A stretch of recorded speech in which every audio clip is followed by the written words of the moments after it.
Ya mungkin selama ini banyak yang menganggap remeh begitu ya, oh Omikron karena kondisinya sudah angkanya cukup landai lah, aktivitas juga sudah normal begitu. Tapi ini kan tentu menjadi kewaspadaan buat kita. Saya mendengar, terutama tidak jauh dari tempat tinggal saya begitu, banyak suara-suara seperti ini.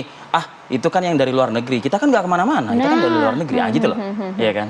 Itu kan yang Tapi perlu diperbaiki tadi kan. nyatanya sekarang 2000-an lebih ya Transmisi lokal artinya Betul. memang sudah menyebar di sekitar kita, bukan saja hasil dari mereka yang baru pulang dari luar negeri. Nah, kita akan bahas mengenai hal ini ya. Sebenarnya bagaimanakah mengenai kasus kematian pertama varian Omikron ini. Sudah terhubung bersama kami ada Dr. Siti Nadia Tarmizi, juru bicara vaksinasi Kemenkes RI. Assalamualaikum, selamat pagi Dr. Nadia. Selamat pagi Dr. Siti Nadia. Waalaikumsalam.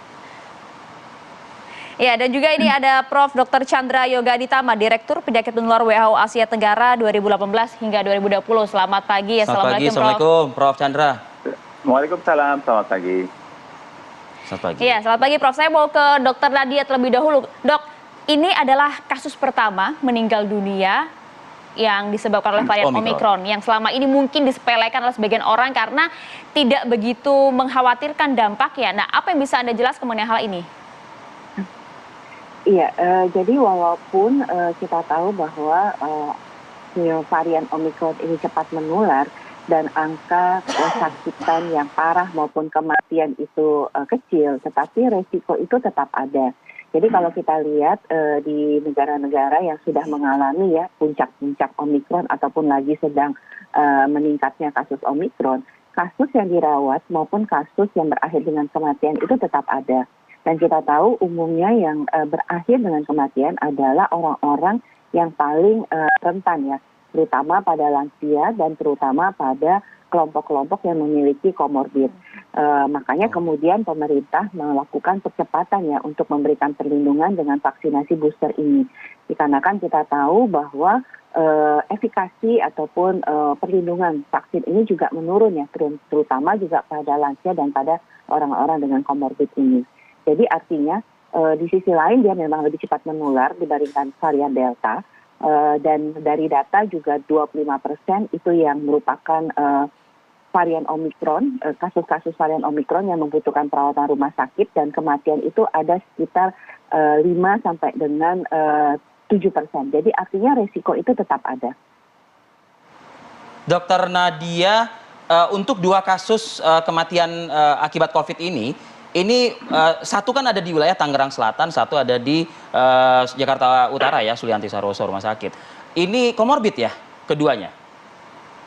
Iya, jadi kasus kematian ini cukup spesifik ya, karena yang pertama adalah pelaku perjalanan luar negeri yang bersangkutan almarhumah ini sudah divaksin dan kebetulan memang memiliki penyakit komorbid cukup banyak ya. Dia punya obesitas, dia punya penyakit gula darah yang tidak terkontrol dengan baik dan juga punya penyakit hipertensi.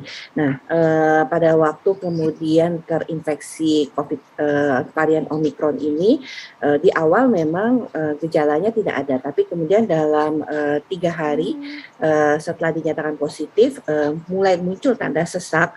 Dan pada waktu itu, pada waktu positif, dia masih melakukan isolasi di hotel isolasi. Tapi kemudian begitu mulai sudah ada sedikit tanda sesak, langsung dilakukan rujukan ke rumah sakit Wisma Atlet. Dan setelah 2 hari dirawat, sesak itu makin bertambah yang akhirnya dirujuk kembali ke Rumah Sakit Sulianti. Sementara kasus yang satunya adalah lansia ya, usia 64 tahun, dan sayangnya almarhum ini belum pernah mendapatkan vaksinasi. Walaupun almarhum ini punya komorbid hipertensi, tetapi dikatakan ya kalau dari informasinya ini hipertensinya itu sering kontrol ke puskesmas begitu. Dapatkah alasannya untuk yang kasus yang belum divaksinasi ini? Yang kedua ini. Apa yang membuat, apa yang mendasari yang bersangkutan almarhum ini bukan tidak ya, kita tidak memvonis sih sebetulnya, belum divaksinasi?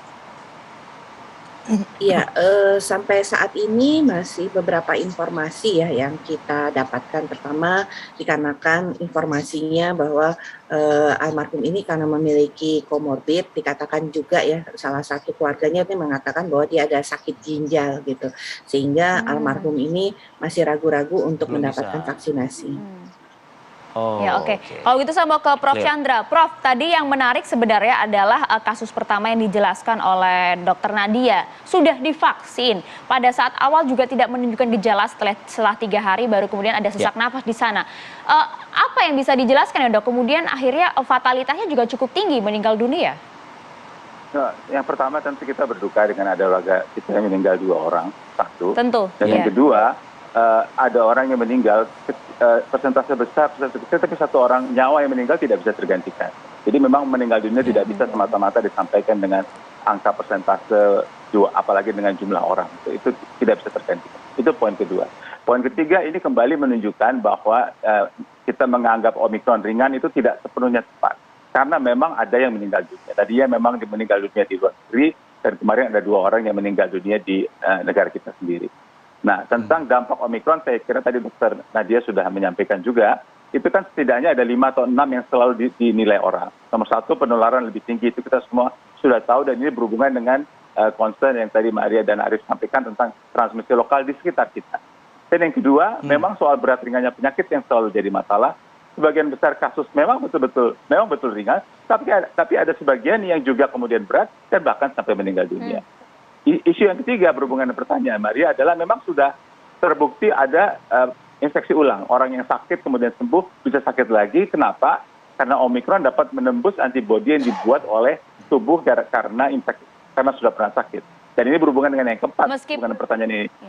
Cuma pertanyaan ini, jadi kalau orang divaksin, walaupun sudah 2 kali sekalipun, maka masih mungkin Omikron itu menembus pertahanan yang sudah dibuat oleh vaksin. Karena itulah kemudian keluar penggunaan booster yang sekarang dilakukan di banyak negara dan di kita juga diterapkan. Jadi itulah salah satu alasan kenapa kemudian orang walaupun sudah pernah divaksin masih mungkin juga sakit, dan bukan tidak mungkin ternyata kemudian meninggal dunia seperti kasus yang ada di kita. Jadi memang akhirnya dalam hal ini penggunaan vaksin booster jadi diperlukan, tapi ingat bahwa masalahnya bukan hanya vaksin booster, kita mesti jaga dari awal. Artinya bagaimanapun juga protokol kesehatan harus makin ketat.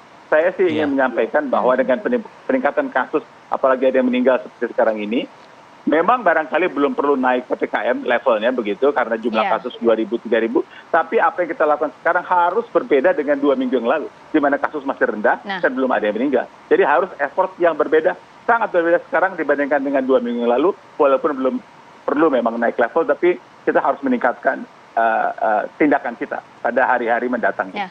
Dan kalau mau dibicarakan, paling tidak effort atau usaha apa yang kemudian saat ini harus dibutuhkan. Tapi kita tahan dulu ya Prof dan juga Dr. Nadia. Kita harus jeda terlebih dahulu nih. Usai jeda kami akan kembali untuk Anda pemirsa.